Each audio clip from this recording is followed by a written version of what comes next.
I'm Deborah Lee Baldwin, author of 3 books about designing with succulents in gardens, landscapes, and containers.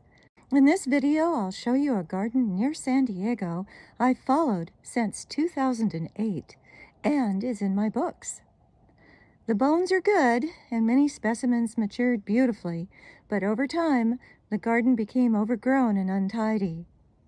The owners, who are discerning succulent collectors, hired Steve McDearman of Garden Rhythms to renovate their garden.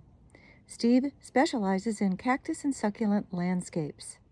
He'll show us the garden as the renovation nears completion. You'll also see the finished garden before and after photos, plant IDs, and how Steve uses rocks to make succulents stand out. All told, this is week 6 that we're on.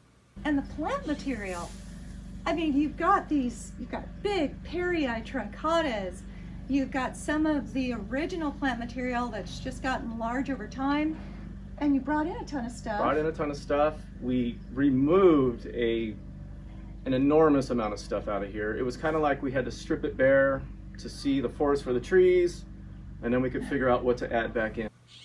We're gonna follow Steve around, and trust me, we could spend hours in this garden because there's that much plant material to discuss, but we'll try to take you through it pretty quickly so that you can get a sense of the flow of the design and the landscaping and the hardscape and how it all works together.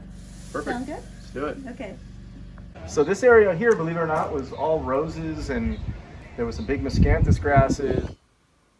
We unearthed this big Aloplicotilus here, covered by big, huge rose. We had a rostrata, we threw it up there. There's some plant material up top that we found underneath some shrubs that we're gonna bring in and kind of rearrange this just a little bit. Again, we wanted to take into context all the different microclimates of this garden. Here's our shaded bromeliad plant.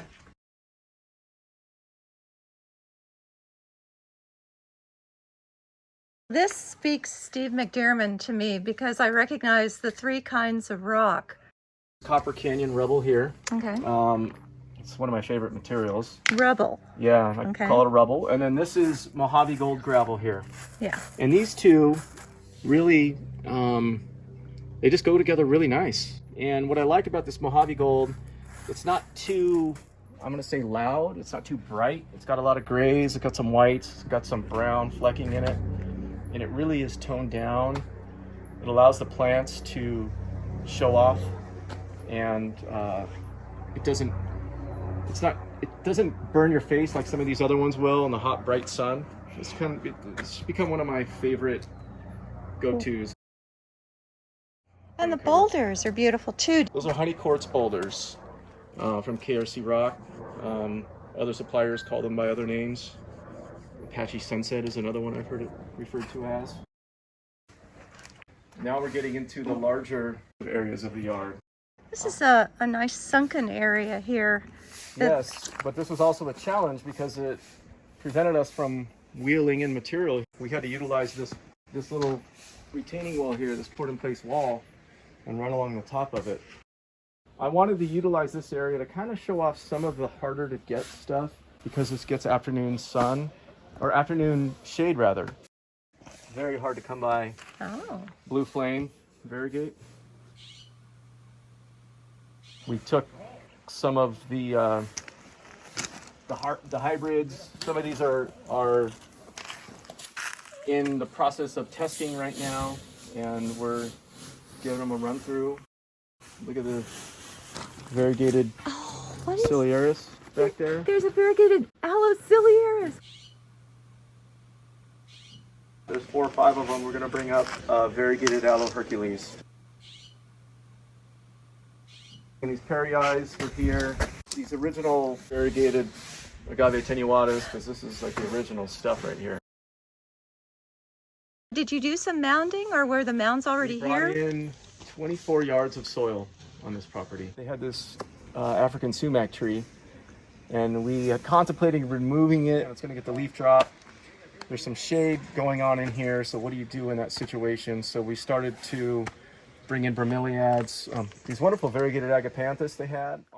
We relocated these in. The epidendrons are doing great in here too. They're happy. We space things out so we can blow leaves out of here as necessary. Yeah, it was soil Okay. and then boulders. Lay our plants out and plant. And then we bring in our top dressing. The first top dressing we bring in are these rubble accents. We do those first.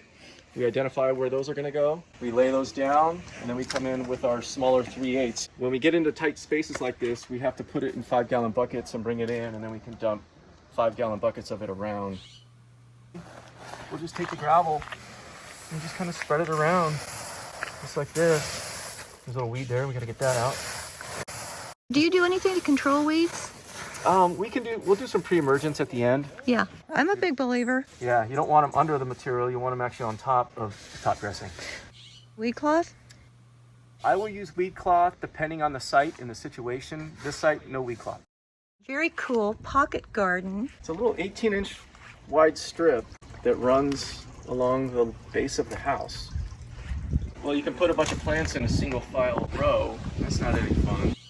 The other challenge is that part of this kind of faces a little bit north, and then this part over here cooks in the southern sun all day.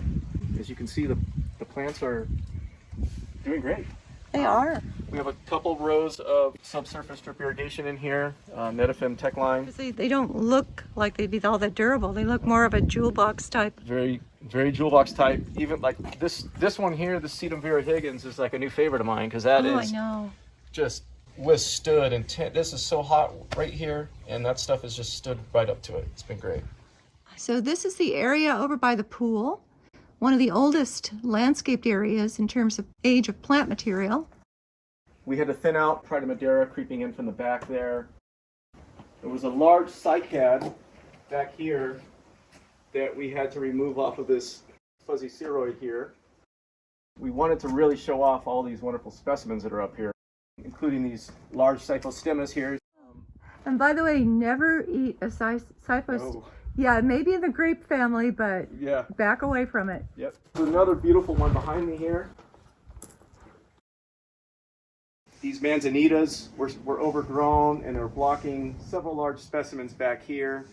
We questioned removing the manzanitas, but we didn't want to do that.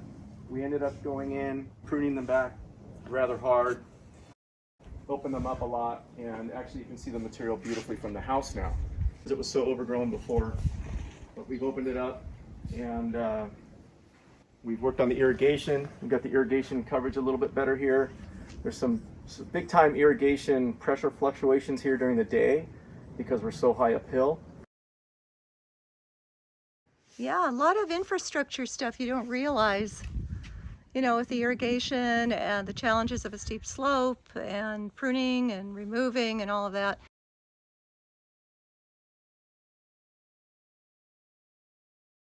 Well, Steve, thank you for this tour and for taking us around. Yeah. It's a marvelous property, and the clients are so discerning. Very discerning. And what a challenge for you, and yet what an opportunity. And we're having fun up here. More to come. I hope you found this video helpful and entertaining. Find additional information in the video description and on my website. My goal is to inspire you to enjoy using succulents in fun and creative ways in your own garden and outdoor living spaces. Please know I appreciate your comments, and do subscribe and hit the like button. I'm Deborah Lee Baldwin. Thank you for joining me.